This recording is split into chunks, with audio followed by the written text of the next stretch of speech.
ಪ್ರಿಯರೇ, ದೇವರು ಒಳ್ಳೆಯವರು, ಒಳ್ಳೆಯದನ್ನೇ ಮಾಡುವವರಾಗಿದ್ದಾರೆ. ಪ್ರಿಯರೇ, ನಾವು ಕರ್ತನು ನನ್ನನ್ನು ಹಿಂಬಾಲಿಸಿರಿ, ನಾವು ಈ ವಿಷಯವನ್ನು ಅರ್ಥ ಮಾಡಿಕೊಳ್ಳಬೇಕು. ಯೇಸು ತಾನು ಮಾಡಿದ ಸೇವೆಯನ್ನು ಜನರಿಗೆ ಕಲಿಸಿಕೊಡಬೇಕೆಂದು ನಮಗೆ ಅಪ್ಪಣೆ ನೀಡಲಿಲ್ಲ. ಪೌಲನು ನನ್ನನ್ನು ಹಿಂಬಾಲಿಸಿ ಎಂಬುದಾಗಿ ಸೇವೆಯ ಬಗ್ಗೆ ನಮಗೆ ಹೇಳಿದರೆ ನಾವು ಆತನನ್ನು ಹಿಂಬಾಲಿಸಲು ಸಾಧ್ಯವಾಗ್ತಾ ಇರಲಿಲ್ಲ. ಅವನು ನಮಗೆ ಅಪೋಸ್ತಲರಾಗಲು ಹೇಳಲಿಲ್ಲ. ಎಲ್ಲರೂ ಅಪೋಸ್ತಲರಾಗಲು ಹೇಗೆ ಸಾಧ್ಯ?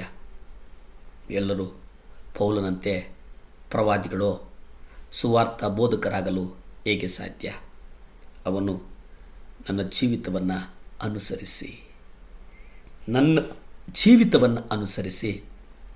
ನಾನು ಕ್ರಿಸ್ತನನ್ನು ಅನುಸರಿಸುವಂತೆಯೇ ನೀವು ನನ್ನನ್ನು ಅನುಸರಿಸುವವರಾಗಿರ್ರಿ ಎಂದು ಹೇಳ್ತಾ ಇದ್ದನು.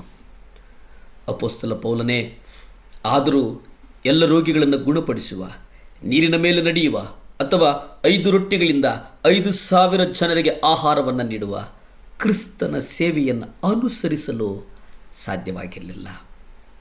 ಸ್ವತಃ ಪೌಲನೇ ಹಸಿವು, ಬಾಯಾರಿಕೆಗಳನ್ನು ಅನುಭವಿಸಿದ ಸಂದರ್ಭಗಳನ್ನು ನಾವು ನೋಡುತ್ತೇವೆ.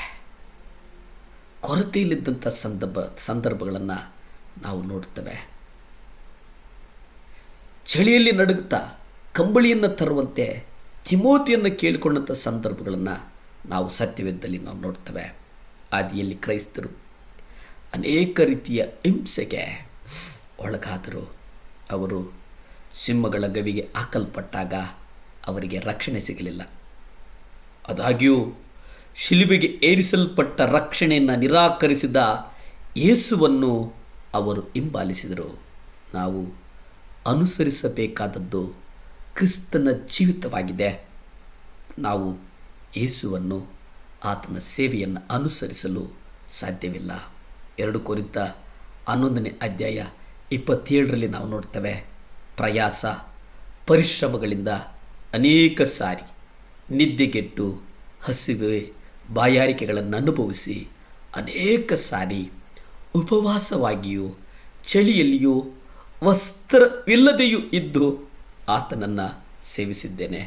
ಇಲ್ಲಿ ಗಮನಿಸ್ತೇವೆ, ಪೌಲನ ಸೇವೆ ಹೇಗಿತ್ತಂತಂದರೆ ಪ್ರಯಾಸಗಳ ಮಧ್ಯೆ ಇತ್ತು, ನೋವುಗಳ ಮಧ್ಯೆ ಇತ್ತು, ಕಣ್ಣೀರಿನ ಮಧ್ಯೆ ಇತ್ತು, ಪರಿಶ್ರಮಗಳಿಂದ ಕೂಡಿತ್ತು.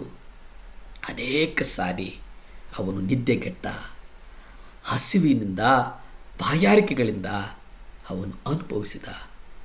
ಉಪವಾಸದಲ್ಲಿ, ಚಳಿಯಲ್ಲಿ, ವಸ್ತ್ರವಿಲ್ಲದೆ ಆತನು ಸೇವಿಸಿದ. ಅಂದರೆ ಅವನಿಗೆ ದೇವರ ಮೇಲೆ ಇದ್ದಂಥ ಪ್ರೀತಿ, ದೇವರ ರಾಜ್ಯಕ್ಕಾಗಿ ಅವನನ್ನು ತ್ಯಾಗ ಮಾಡಿದ.